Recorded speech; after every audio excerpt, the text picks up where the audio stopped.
이렇게 잡았어요. 따라합시다. 하나님께 사로잡힌 교사. 그래요. 한 사람이 살아가는 동안에 몇 명에게 영향력을 미칠까요? 어느 한 인류학자가 연구를 했습니다. 한 사람이 태어나서 죽을 때까지 한 60년을 잡았다 쳐요. 그러면 60년 동안 몇 명에게 영향력을 미칠까 조사를 해봤더니 10,000명이 넘는 사람에게 영향력을 미친대요. 지금 여러분 한 명 한 명이 10,000명 이상에게 영향력을 미치는데, 어떤 사람은 좋은 영향력을, 어떤 사람은 나쁜 영향력을 끼친다는 연구 결과가 나왔습니다. 오늘 본문에 보면 바울은 한 사람에게 편지했어요. 그가 기도로 낳은 영적인 아들 디모데에게 편지했습니다. 그 디모데에게 편지한 것이 디모데 전서와 후서예요. 당시 에베소 교회를 담임하고 있었던 디모데는 굉장한 시리에 빠져 있었습니다. 왜냐하면 자기가 정말 의지하고 자기의 멘토였고 어려울 때마다 조언을 구했던 자기의 스승인 사도 바울이 로마의 감옥에 갇혔거든요. 그러니까 너무너무 뭔가 하나의 기둥이 탁 뽑혀져 나간 것 같은 그러한 시리에 빠졌습니다. 또 디모데는 이때에 목회에 어려움을 겪었어요. 목회하다 보면요, 슬럼프가 있거든요. 운동선수들도 슬럼프가 있잖아요. 올해 이정우라고 하는 이종범 아들 아세요? 난리 났었습니다. 4할 3푼까지 올라가고요. 그냥 막 홈런을 때려내고. 근데 6월달 들어오니까 조용해. 그걸 우리는 뭐라고 불러요? 슬럼프에 빠졌다. 이 디모데도요, 목회하는 에베소 교회에 목회가 너무 어려워서 목회의 슬럼프에 빠졌습니다. 이단이 들어와 판을 치고요, 교회가 2갈래 3갈래로 찢어지고요, 교회에 분쟁이 많아지니까 목사님, 이 디모데 목사님, 목회했던 이 디모데의 여러분 마음이 너무 무겁고 힘들었습니다. 영적인 침체에 빠져 있었어요. 바울 또한 로마 감옥에서 순교의 날을 기다리고 있었던 참담한 때였습니다. 그래서 디모데의 목회가 어려워지고 있으니까 함께 동역했던 사람들이 떠나갑니다.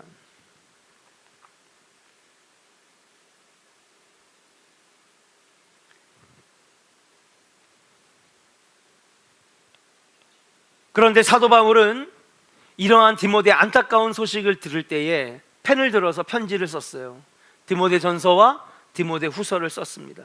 죽음을 눈앞에 두었음에도 불구하고, 자기도 지금 참담한 처지에 놓여 있음에도 불구하고 그는 사랑하는 제자 디모데에게 편지를 썼어요. 그런데 이 진실한 편지 한 장이 디모데의 인생을 바꿔놓습니다. 이 한마디, 이 편지가 영향력을 발휘한 거죠.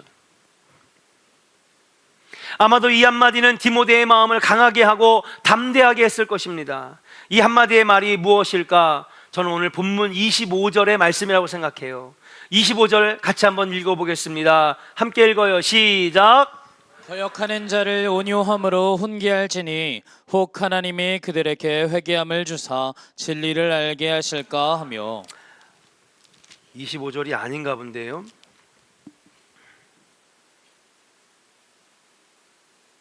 26절입니다. 26절. 26절에 같이 읽어요. 시작.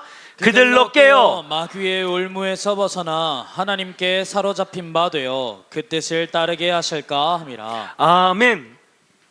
하나님께 사로잡힌 바 되어.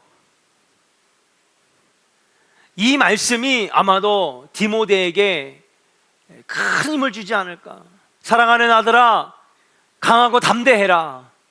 하나님께 사로잡힌 자가 되라 라고 말씀할 때에 이 편지를 받아들인 순간 사도 바울 선생님도 힘드실 텐데, 죽을 날을 기다리고 순교를 기다리고 있을 정말 참담한 심정으로 있을 텐데도 불구하고 목회의 어려움을 겪는 나까지 생각하면서 용기의 말을 줬을 때에, 이 편지를 읽을 때에 디모데는 아마도 새 힘을 얻고 좋은 영향력을 받지 않았을까. 오늘 헌신하시는 여름성가학교 교사들도 하나님께 사로잡힌 자가 되기를 주의 이름으로 간절히 축원합니다. 우리가 하는 이 신앙교육, 말씀 교육, 이 교사의 헌신은 인간적인 노력만으로는 어렵습니다. 올해도 몇 명의 교사가 교사를 좀 쉬겠습니다, 그런 얘기를 들었을 때 마음이 아팠어요. 왜냐하면 처음에는 같이 하는 사람들과 재밌으니까, 아이들을 사랑하는 마음에서 막 준비하니까 재밌었는데, 시간이 흐를수록 내가 지금 뭐 하고 있는가, 이 교사에 대한 분명한 확실한 마음이 잡혀지지가 않으니까 인간적인 노력도 어느 정도 유통기한이 지나니까 더 이상 교사의 자리를 붙잡아 줄 수가 없는 거예요. 오늘 분명히 여러분 기억하셔야 됩니다. 인간적인 열심으로는, 또 노력만으로는 이 교사의 헌신을 온전히 감당해낼 수가 없다는 사실이에요. 어디 교사뿐이겠습니까? 여러분들이 맡은 직분, 여러분들이 감당해야 될 사명, 여러분들이 해야 될 복음 증거와 전도 마찬가지입니다. 인간적인 열심은 얼마 가지 못합니다. 결국 오랫동안 교사의 사명을 감당하기 어려운 것입니다. 그러나 분명히 기억하십시오. 우리 교육부 교사 선생님들, 여러분 성경학교 교사 선생님들, 하나님께 사로잡혀 교사를 하시면 이 교사의 사명이 행복하고 즐거운 사명 될 줄로 믿습니다. 우리 이번에 헌신하시는 여름성경학교 교사 선생님 여러분들, 하나님께 꽉 사로잡혀서 하나님께 꽉 붙들린 자 되어서 이 사명 감당할 수 있기를 주의 이름으로 간절히 축원합니다. 우리 한번 옆 사람에게 다 같이 한번 축복합시다. 하나님께 사로잡힌 자 됩시다. 할렐루야.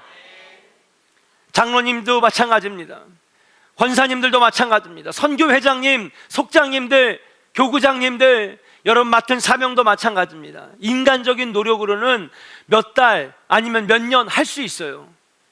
근데 그 인간적인 노력이 꺼지고 열심도 꺼지면 할 수 없어요.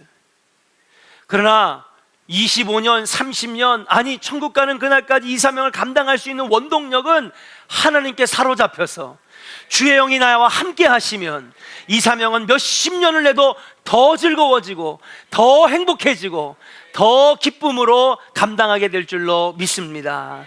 이번에 우리 교사 선생님들 하나님께 사로잡혀서 하나님이 붙들어 주시는 교사 되기를 주의 이름으로 간절히 축원합니다.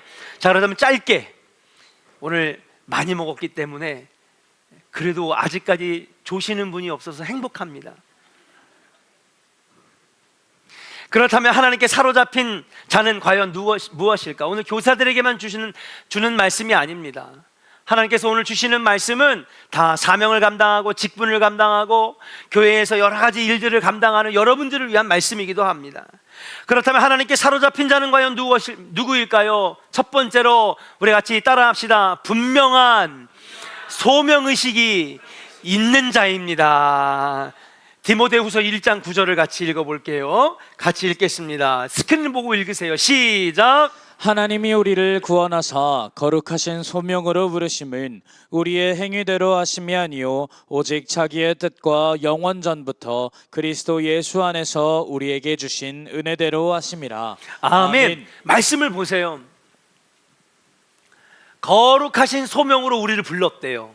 하나님의 거룩한 일을 위하여 우리를 소명, 콜링, 부르셨다는 거예요. 근데 이 우리를 부르신 것은 우리의 행위대로 부르신 게 아니래요. 오, 너 똑똑하구나. 야, 너 보니까 말을 잘한다. 너 보니까 행실이 바르구나.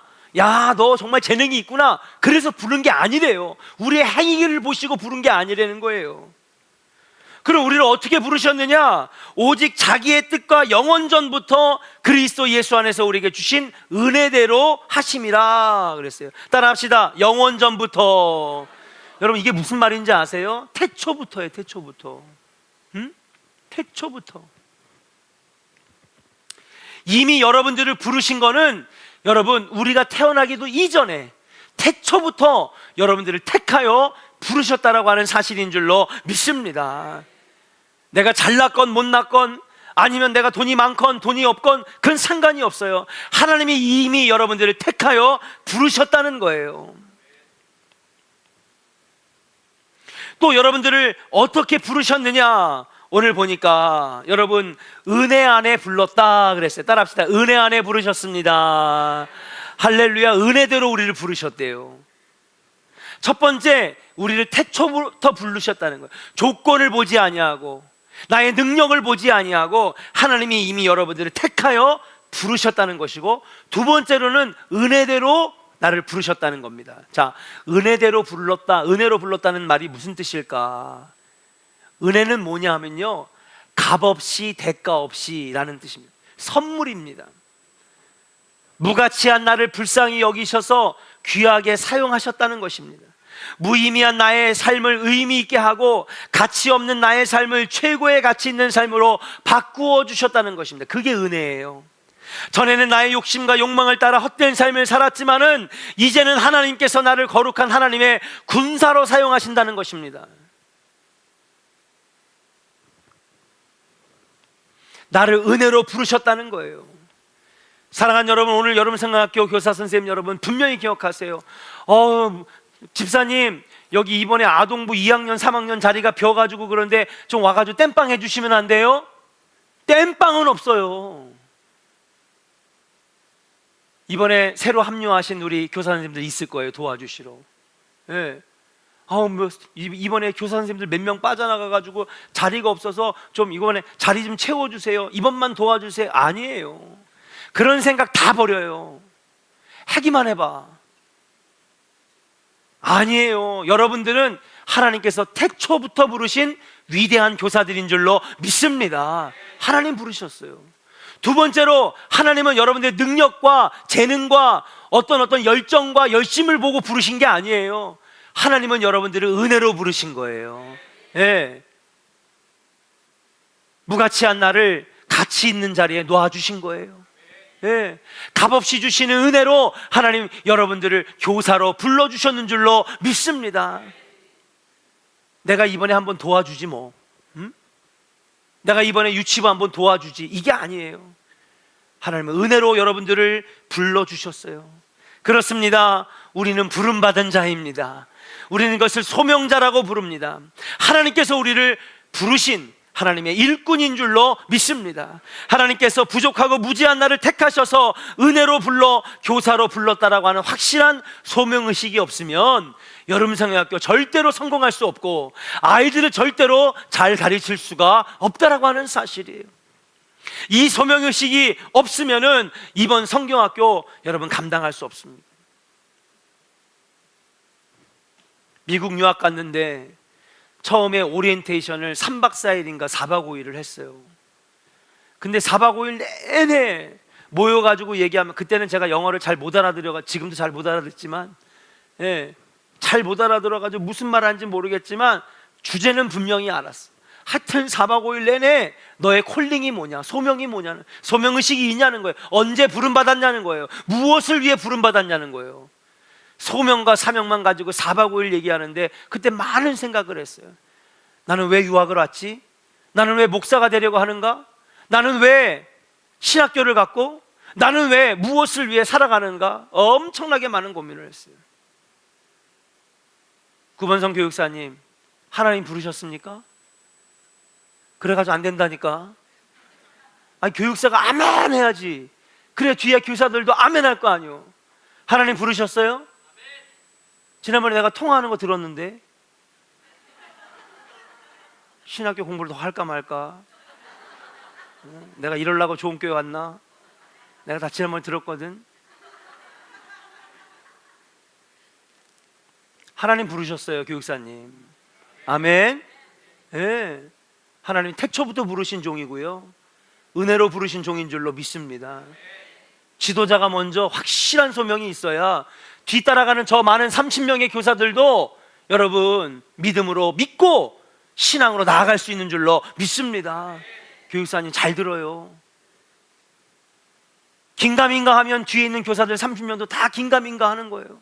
우왕좌왕하면, 분명한 소명의식이 없으면 뒤에 있는 교사들도 다 뭘 해야 될까 갈피를 잡지 못하는 거예요. 지도자가 확실해야 뒤따르는 교사들도, 뒤따르는 성도들도, 아, 내가 이것을 위해 좋은 교회 다니는 거지, 내가 이것을 위해 주님이 날 부르셨지, 분명한 소명의식이 있기를 주의 이름으로 간절히 축원합니다. 성도님들도 마찬가지입니다. 태초부터 부르셨고요, 하나님의 은혜로 불러주셨어요. 잘하고 못하고는 중요하지 않아요. 하나님이 나를 불러주셨다는 게 중요한 겁니다. 그 다음엔 내가 무엇을 할 수 있을까? 어떻게 하면 내가 하나님의 영광을 드러낼 수 있을까? 그건 나중 일이에요. 이 소명의식이 먼저 있으면 아무리 힘들어도 감당할 수 있고, 방법은 열려지고 방법은 보여지게 될 줄로 믿습니다. 사랑하는 교사 여러분, 하나님께 사로잡힌 자 되어서 분명한 소명의식을 가지고 하나님이 여러분을 교사로 불러주셨다는 소명을 가지고 이번 여름 성경학교를 하면은 여러분 방법이 보여지고, 전도의 방법이 보여지고, 아이들이 몰려들고 놀라운 열매가 맺혀지게 될 줄로 믿습니다. 오늘 잃어버린 사명의식, 잃어버린 소명의식을 회복해달라고 뜨겁게 기도하기를 주의 이름으로 간절히 축원합니다. 우리 한번 옆 사람에게 다 같이 축복합시다. 옆 사람에게 잃어버린 소명과 사명을 회복해야 합니다. 할렐루야. 우리 성도들도 마찬가지예요. 신앙생활 막 하다 보면은 집안에 우환질과가 오고, 막 몸이 아프고, 일이 안 풀리고, 사업이 어려워지고, 회사가 어려워지면요, 지금 내가 뭐 하고 있나, 신앙생활은 왜 해야 되나, 내가 흔들릴 때가 너무 많아요. 그때마다 기도해야 돼요. 하나님, 나에게 분명한 소명의식, 하나님, 나에게 분명한 사명의식을 회복하여 주시옵소서. 이 의식이 확실히 잡혀져 있잖아요. 그러면요, 여러분, 하나님께서 놀랍도록 역사해 주실 줄로 믿습니다. 두 번째로 하나님께 사로잡힌 교사는 어떤 사람인가? 따라합시다. 실력 있는 지도자입니다. 그래요. 하나님께 붙들린 자, 하나님께 사로잡힌 자는요, 실력 있는 사람입니다. 이번 여름 성경학교 우리 선생님들 실력 있는 교사 되시기를 주의 이름으로 간절히 축원합니다. 디모데에게 그걸 주문하고 있어요. 사도 바울이 실력 있는 자가 되라. 자, 우리 디모데 후서 3장 15절. 디모데 후서는 디모데를 위해서 쓴 아주 개인적인 편지인데, 이 편지를 읽고 디모데는 순교하는 날까지 충성봉사했습니다. 도대체 무슨 말을 했길래 디모데가 다시 일어설 수 있었을까? 디모데후서 3장 15절 같이 읽어요. 시작. 또 어려서부터 성경을 알았나니 성경은 능히 너로 하여금 그리스도 예수 안에 있는 믿음으로 말미암아 구원에 이르는 지혜가 있게 하느니라. 아멘. 여러분, 실력 있는 교사가 되려면 가르치는 연습을 해야 합니다. 주일학교 교사는 무엇을 잘 가르쳐야 합니까? 하나님의 말씀을 잘 가르쳐야 됩니다. 주일학교 교사는 부동산 투자하는 법 몰라도 됩니다. 주식 투자 저는 1도 모릅니다. 앞으로도 모를 거고요, 앞으로도 절대로 주식과 코인은 안 할 겁니다. 예. 그러나 교사는 하나님의 말씀을 잘 가르쳐야 합니다. 왜냐하면 하나님의 말씀 속에 구원에 이르는 지혜가 있다는 거예요. 성경학교 왜 해요? 매년마다 치르는 행사니까? 이번에도 해야 되니까 티셔츠 맞추고 간식 맞추고, 예?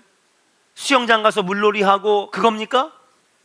성경학교의 목적을 분명히 확실하게 하고 가야 돼요. 이 아이들 구원시키려고 하는 겁니다. 아멘. 왜 아직 아멘 안 해요? 끝까지 교사 중에 아멘 안 하는 사람이 있어. 누가 이기나 보는 거야. 아멘 할 때까지. 여름성경학교 왜 해요? 장로님들, 우리 여름성경학교 왜 해요? 예? 행사니까? 연례 행사니까? 아닙니다. 이 아이들 하나님의 자녀 만들어 구원에 이르게 해야 되는 사명이 있기 때문에 여름 성경학교인 줄로 믿습니다.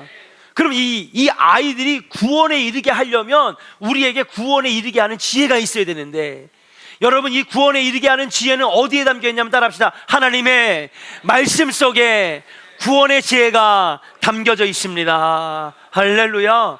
그 제가 어저께 집회 때도 처음에 그 얘기했어요. 따라합시다. 마음으로 믿어 의에 이르고 입으로 시인하여 구원에 이르느니라. 할렐루야.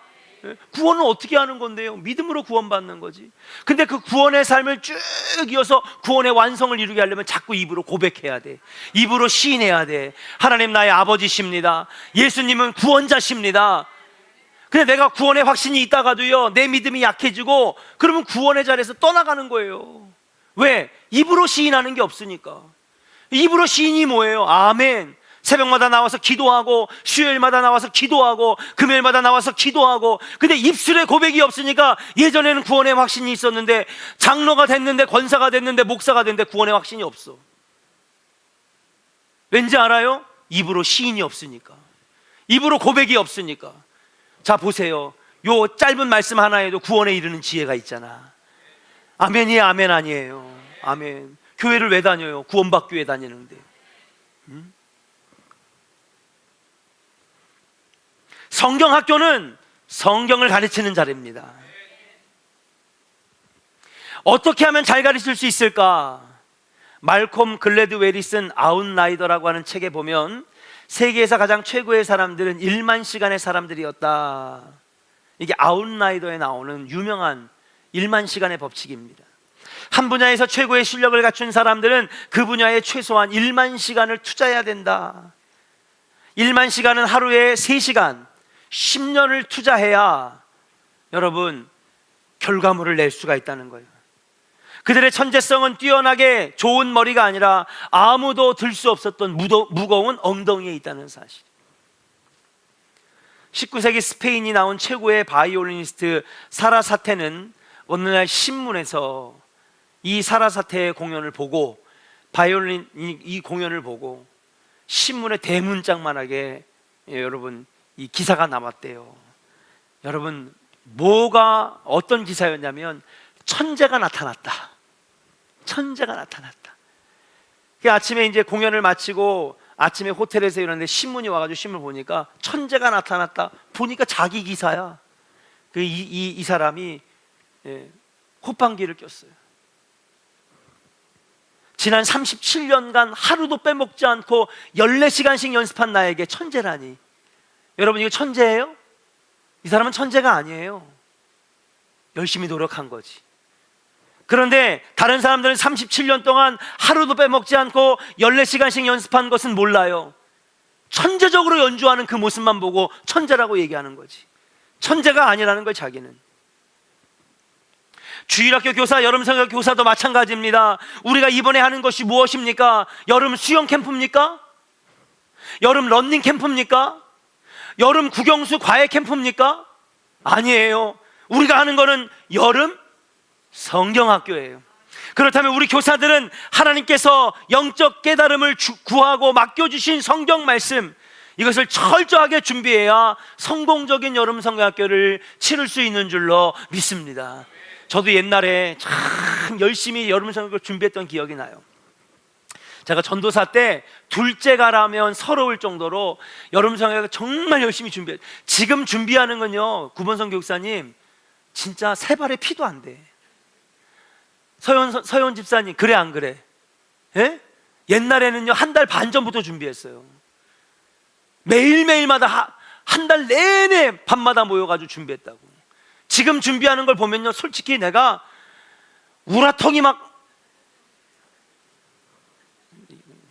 요즘에 MG 전도사님들한테 그렇게 하면 안 돼가지고 기도만 해줄 뿐이야. 근데 생각을 해보니까 그때 너무 열심히 했어요. 프로그램도 진짜 잘 준비했어요. 제가 한때 제가 성경학교만 20번을 넘게 준비했더라고요. 중고등부 수련회는요 한 16번 이상 준비를 했어요. 집에 가면 지금도 자료가 있어요. 안 버리고 있어요. 근데 공부한 건 내가 버렸어도 성경학교 준비한 그 자료들은 다 있어요. 너무 많이 준비하다 보니까 제 머릿속에 어떤 생각을 했냐면, 나 목회하지 말고 이벤트 회사 할까? 하도 성경학교 때 이벤트를 이것저것 안 해본 게 없어가지고 담력 훈련만 10개를 가지고 있어. 담력 훈련만, 철로 역정만 10몇 개를 가지고 있어. 물놀이 게임도요 수십 개 수백 개를 가지고 있어요. 책만 해도 몇 개인지 몰라요. 레크레이션 2급 강사 자격증도 있어. 기타는요 눈 감고 쳐요. 100곡을 1000곡을. 그래 나는 이벤트 회사 해야 되겠다. 여러분 이벤트 회사에다가 성공한 사람 있잖아. 누군지 알아요? 김병만, 이수근. 이벤트 회사 했다니까요. 그러면은요 중고등학교 그 이제 있잖아요, 수학여행이나 아니면 그 무슨 고등학교 때 가는 거 뭐지? 애들 수학여행 말고 또 하나 가잖아, 캠프. 극기훈련인가? 요즘엔 안 가? 그런 거 없어. 아유, 왜 이렇게 삭막해졌냐. 그러면 이제 얘네들이 가가지고요 레크레이션도 하고 게임도 하고 뭐 이거 하다가 얘네들 개그맨 돼가지고 성공할 거예요. 그래서 야, 나 이거 내가 이게 적성이 맞는 것 같아. 근데 제가 지금 후회되는 게 있어요. 내가 거기에 노력에 절반을 빼다가 성경 말씀을 더 준비했으면, 응? 성경 말씀을 더 준비했으면 얼마나 좋았을까. 우리가 하는 것은 여름 성경학교입니다.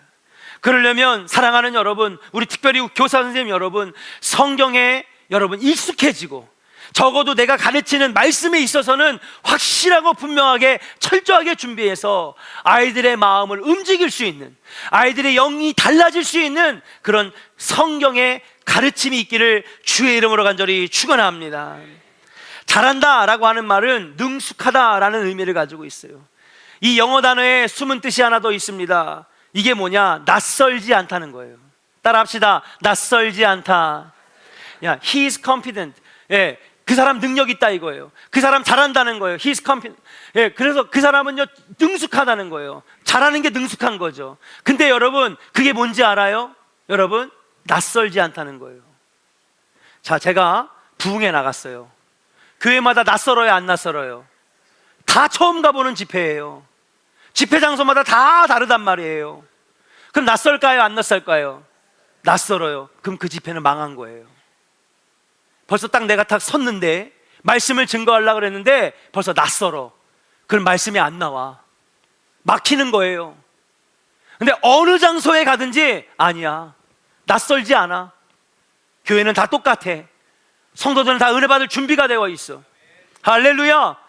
이들은 오늘 은혜 받고 가야 돼. 하나님이 은혜 주실 줄로 믿습니다. 낯설지 않으면 역사가 나타나는 거예요. 그렇지 않습니까? 여러분들이 이번 성경학교 때, 그리고 나중에 교회학교 교사를 할 때도 하나님 말씀, 오늘 내가 아이들을 가르치는 이 10과 11과 12가 이게 낯설지 않아야 되는 거예요. 아멘입니까? 그러려면 열심히 준비하고 말씀을 읽고 연구하고 익숙해져야 되는 거예요. 그래야 선생님 뭐 하는 거야? 도대체 무슨 말을 하는지를 모르겠어. 그건 벌써 실패한 거예요. 저는요 우리 조원교회 선생님들 실력 있다고 믿습니다.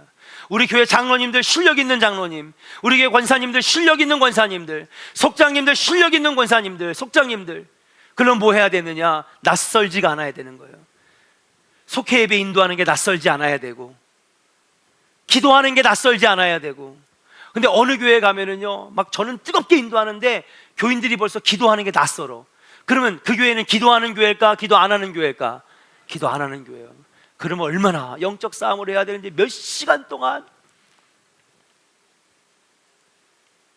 그제서야 기도가 낯설지 않고 기도가 익숙해지면요 그때부터 능력이 나타나고 기적이 나타나고 역사가 나타나는 줄로 믿습니다. 이게 능력 있는 거예요. 아이들을 마주하는 게 낯설지 않아야 되고, 새로운 아이들 코 흘리면서, 오늘 봤더니 애들 봤더니 머리가 아주 땀에 쩔어가지고 떡이 졌더라고. 그래서 그 아이들을 감쌀 수 있는 낯설지 않은 교사의 모습, 이게 실력 있는 교사요. 성경을 가리키는데 내가 어저께 공부는 하긴 했는데 이게 무슨 말이지? 이러면 안 되는 거예요. 벌써 이 말씀이 어떤 말씀인지, 핵심이 무엇인지, 뭐를 전해야 되는지를 분명하게 할 때에 그 말씀이 아이들에게 능력이 되고 변화의 씨앗이 될 줄로 믿습니다. 다시 말해서 습관이 되어야 된다는 거예요. 가르침의 대가는 특별한 달란트를 가졌다는 뜻이 아니라 날마다 습관이 되었다는 거예요. 아까 사라사테라고 하는 사람 37년간 매일마다 14시간씩 연습을 했으니 여러분, 바이올린이 낯설지가 않아요. 눈 감고도 치고요, 머리 뒤로도 치고요, 가랑이 사이로 놓고도 쳐요. 못 보셨어요? 진짜 능숙한 사람, 능력 있는 사람은요 어느 각도에서도 이걸 다 연주하는 거예요. 저는요 누워서 피아노 연주하는 사람도 봤어요. 왜 그래요? 습관이 되고 능숙하고 낯설지가 않고. 이번 여름성역교를 준비하는 교사들이 말씀에 있어서는, 영성에 있어서는 그런 실력 있는 교사들이 되기를 소망하면서 남은 일주일 동안 열심히 기도로 준비하고 열심히 전도하고 특별히 성경 말씀을, 주제 말씀을 잘 준비해서 아이들을 잘 가르쳐 변화시키는 놀라운 성경학교 되기를 주의 이름으로 간절히 축원합니다. 마지막 세 번째, 짧게 하려고 했는데 짧게 할게요. 세 번째, 따라합시다. 영향력 있는 교사가 되어야 합니다. 자, 사진 하나 보여주실까요? 이 사람 이름이 누구예요? 조 지라드. 조 지라드 써있네요. 조 지라드. The Secret of the World Greatest Salesman. 세상에서 제일 최고의 세일즈맨이에요. 근데 이 사람에게는요 비밀이 있대. The Secret. 지금부터 여러분들에게 대공개하겠습니다. 이 사람이 세계 최고의 세일즈맨이 될 수 있었던 비결은, 비밀은, 시크릿은 뭐냐? 250명의 법칙이에요. 따라합시다. 250명의 법칙. 이 사람이 35살까지 40가지의 일을 했답니다. 직업이 40가지예요. 그러니까 이거 조금 하다가 안 되니까 6개월 만에 또 이거 조금 하다가 안 되니까 3개월 만에 그만두고 또 조금 하고, 하여튼 하는 것마다 안 되는 거예요. 근데 나중에 이 사람이 여러분 기네스북에 올라가는 세계 최고의 세일즈맨이 됩니다.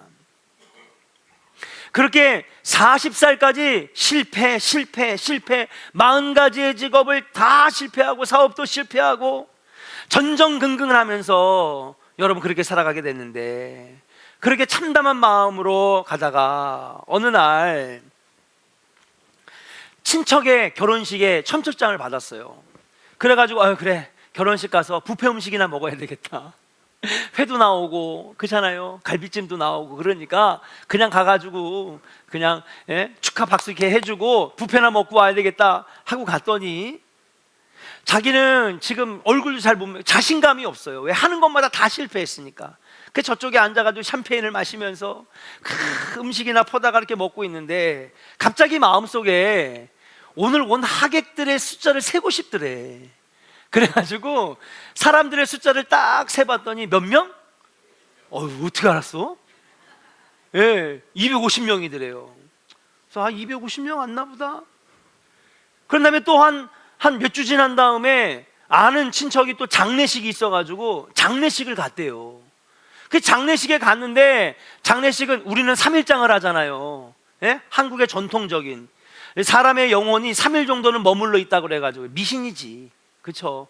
근데도 우리는 아직까지 3일장을 하는 거예요. 우리 한국 전통 때문에. 근데 미국은 3일장 같은 거 없습니다. 그런 거 없어요. 관에 넣으면 곧바로 장지로 갑니다. 그래서 길어봐야 한 1박 2일 정도? 그 정도면 됩니다. 그런데 장례식에 가가지고 갔는데 예전에 결혼식장 가니까 숫자를 셌던 게 기억나잖아요. 그래서 장례식은 또 몇 명 왔을까? 하고 숫자를 세봤대. 그랬더니 대략 몇 명? 어떻게 알았어요? 이야, 신기하네. 신기한 거예요. 그러다가 얼마 더 지나가가지고 또 환갑잔치는 미국에 없어요. 근데 그런 잔치가 있어가지고 또 다른 아는 지인의 잔치에 파티에 갔는데 가서 옛날에도 250명 정도였는데 장례식도 250명 정도였는데 여긴 또 몇 명 정도가 올까? 하루 종일 앉아가지고 왔다 갔다 인사하는 사람 세보니까 몇 명? 250명쯤 되더래. 박수를 딱 친 거예요. 그러면서 이 사람이 생각하기를, 이 한 사람, 이 사람이 결혼을 했던, 이 사람이 장례를 치렀던, 이 사람이 무슨 축하할 일이 있던, 이 사람과 관계된 사람이 대략적으로 250명이구나. 그리고 자기가 깨달은 걸 가지고 자동차 회사에 가서 나 자동차 세일즈맨이 되겠습니다. 문전박대를 계속 당했대요. 야, 너 하는 것마다 다 실패했는데 네가 우리 회사에 와가지고 뭘 해먹겠다고, 자동차 한 대나 팔 수 있을까? 근데 이 사람 눈빛은 벌써 다른 거예요. 얼굴에 자신감이 있어. 깨달았어요. 그러면서 어렵사리 그렇게 유명하지 않은 자동차에 세일즈맨으로 딱 들어갔는데, 그때부터 이 사람 마음가짐 뭐가 있냐면, 지금 내 앞에 온 한 명의 고객이 있는데 이 사람과 관계된 사람은 몇 명이라고? 그렇죠. 이 사람이 발견한 원칙이야, 법칙이야. 그래, 이 사람 하나를 정말 잘하면 이 사람과 관계된 250명이 잠재적인 고객이다 생각을 한 거예요. 그때부터 이 사람은요, 아주 올 때마다 친절에 친절을 다하고요, 정말 온 마음을 다해서 정성껏 설명하고요, 그 다음에 자동차를 정말 처음으로 딱 팔았는데, 여러분, 판 다음에는 대부분 뭐해요? 돌아보지도 않아. 전화도 한 통화 없어, 팔면. 왜? 자기 목 다 떨어졌거든. 그렇잖아요. 물건 팔면 떨어진 거예요. 정수기 팔고요, 여러분, 피아노 팔고요, 자동차 팔면은요, 자기 목 딱 떨어지면 끝난 거예요. 전화도 없어. 근데 이 사람은요, 사후 관리를 얼마나 잘했는지, 괜찮냐? 뭐 문제 없냐? 제품엔 뭐가 없느냐? 자동차는 이상이 없느냐? 잘 굴러가느냐? 얼마나 꼼꼼하게. 이 한 사람이 감동받았어요. 이 사람과 연결된 사람이 최소 몇 명이라고? 250명. 이 사람이 그때부터 자기와 관계된 사람에게 이 사람을 추천해 주기 시작하는데, 그때부터 일주일에, 한 달에 한 대도 못 팔던 차가 일주일에 한 대씩, 일주일에 두 대씩, 일주일에 세 대씩. 그럼 그 사람을 정성껏 관리해가지고 최고의 서비스로 딱 해주니까, 또 그렇게 온 사람들은 그 사람과 관계된 사람이 몇 명? 250명. 그러니까 이 사람은요, 지금 온 이 한 명을 한 명이라고 안 본 거예요. 이 한 사람을 몇 명으로 본 거야? 250명으로 본 거예요. 몇 년이 지나자 미국에서 제일 많이 자동차를 파는 사람, 나중에는요, 전 세계에서 자동차를, 아니 모든 물건을 통틀어서 제일 많이 파는 사람으로 기네스북에 올라가게 됩니다. 저는 우리 선생님들이 그런 마음을 가졌으면 좋겠어요. 아, 애가 뭘 알아? 응? 꿀밤이나 이렇게 쥐어받고, 야 조용히 해, 시끄러워 임마, 그런 게 아니라 이 어린아이 하나에게도 250명이 연결되어 있다는 마음을 가지고, 이 아이가 하나가 달라지면, 이 아이가 예수 믿으면 믿지 않는 엄마 아빠가 교회 나올 잠재적인 가능성이 있고, 이 엄마 아빠가 교회 나와서 이 엄마 아빠와 관계된 250명이 예수 믿을 가능성이 잠재되어져 있고, 이 마음으로 아이들을 대하면, 이 마음으로 성도를 대하면 놀라운 부흥과 구원의 역사가 이루어지지 않겠는가. 조 지라드가 한 명을 대할 때 250명을 대하듯 정성을 쏟으니 놀라운 열매를 맺게 되었다는 사실이에요. 교사들도 마찬가지입니다. 어린아이 코 올리는 아이 한 명으로 보지 않기를 주의 이름으로 간절히 축원합니다. 이게 이미 예수님이 우리에게 가르쳐 주신 거예요. 야, 애들은 가라. 예수님 제자들이 막 애들을 쫓아내니까 예수님 뭐라 그랬어요? 제자들을 꾸짖으시면서 말씀하시는데, 어린아이들이 내게 오는 것을 뭐하지 말아라? 금하지 말라는 거예요. 옛날에, 지금 어린아이들은 막 의하게 키우고 귀하게 키우지만은 옛날에는 어린아이들은 천대받는 거예요. 근데 예수님은 그들을 귀하게 여기시고 내게 오는 것을 막지 말아라.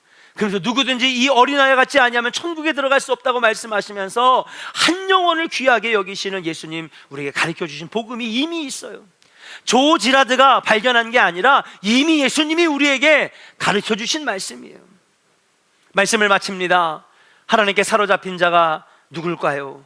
하나님께 사로잡힌 교사는 과연 누굴까? 나에게 맡겨진 영혼들을 은혜로 돌보고, 하나님이 나를 정말로 태초부터 부르시고 은혜로 부르셨다라고 하는 분명한 소명의식,